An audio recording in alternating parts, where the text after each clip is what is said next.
para makapasok kami sa masteral ng lagi na nalaman po namin yung resulta by testing. Pero makita po namin yung professor, maganda yung feedback niya, sabi niya malaki rin chances namin magkasa. Pero wala tayong result. Pero pinag-tuloy na namin siya. Naniniwala ko na makakapasa kami. Amen. Pasabagsak. Panginoon lang naman talaga ang nakakaalam ng lahat eh. Maniwala ka na yung mali pupuwit ngayon. Amen. Kasi kaya niyang bulagin yung mag-take niya. Mali, tinatama niya yung amen. Okay. Sunod.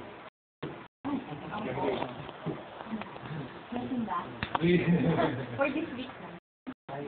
Ano po, blessing. Dami po eh. Hopefully, graduating next year. Blessing pa. Ano po, kasi nga po, di ba kamamatay lang ng father ko. So, malaking blessing po sa amin na nakakapag-survive pa rin po kami na yung sa financial. Ngayon, good health. Tsaka, lalo na po sa mother ko, na very strong siya ngayon. Tsaka yung sabi niya. Nakakataas ng birthday ko. That's it. Okay, balik, bigyan mo lang yan. Alam mo kasi, minsan kasi tayo nangyayina. Hindi naman natin iniisip yung tulad ng mga problema sa financial. Hindi darating talaga yung tayo na nangyari. Mga problema na katulad ng father mo. Hindi iniisip nyo yan. Una, siya naman ang nakakalam ng buhay natin. Wala tayong alam, kahit pagpulin mo natin mabuhay. Pero wala tayong magagawa. Higil sa mga buhay natin. Hawak na niya ang buhay. Tayo man, kahit sino sa atin, walang nakakalam. Kaya ang pinaka-importante sa atin is yung pray. Mamaya may babahagi ko sa inyo yung pagdasal. Ang aga-ano at hindi yung pagdarasal. Kung ano mga biyaya nila. Siyempre, katabi.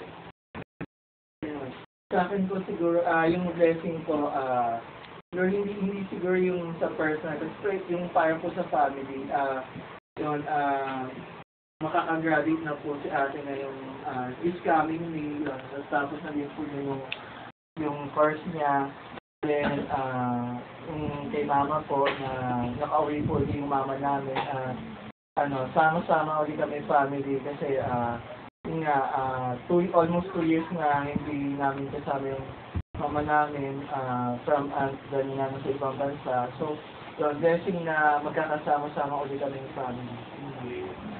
Palagpakan natin ang umuwi, buhay, malahat. May pananampalataya sa Diyos. Talaga nang gawin yung pananalig at pananampalataya. Pagtitiwala rin sa Kanya na kaya niyang gawin lahat ng bagay. At siyempre, dadako na tayo doon sa, ano bang unahin? Pader o yung dito muna, sa pader. Sa pader muna.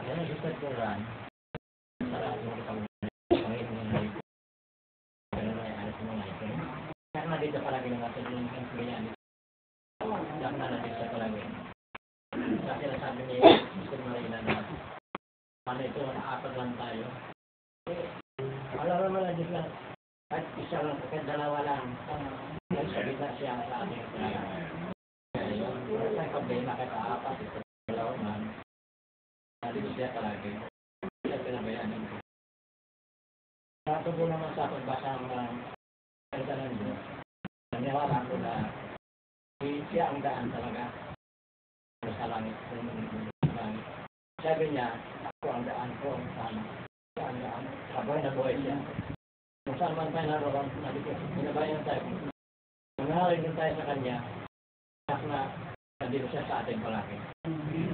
Di ba, sinasabi niya ng sister na dito siya, kapag nakalagay sa base naman siya, palagi siya pa rin. Pinalo siya ng Diyos, parang kung galing ko. Sister Lydia, base rin siya.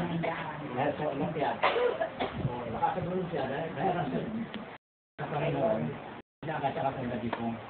Kaya, kahit lang anong kabilin ko siya natin, bigyan pa natin ang Diyos na para sa kanila.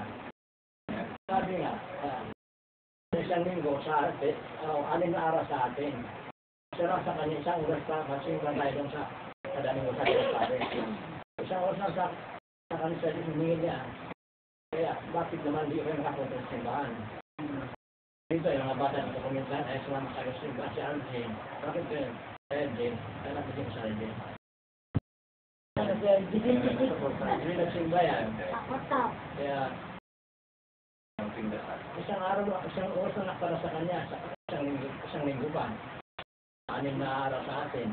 Ngayon, kaya dapat, bawat linggo, hindi na sa simbahan, magsimba tayo. Sinabi naman ng pare yun.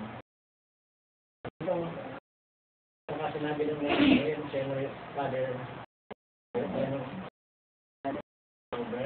Albert. Ito sa bahay na mga ribon ko, mag-ingat daw tayo. Mayroon daw mga saksi na hubalakit, nanginan ng pira. Sabi ko lang, sa wasit naman, hindi ka lang sa lahat, meron naman totoo rin. Kasi, magbigyan ng sobre, parang nanginan ng pira yung bawat bahay.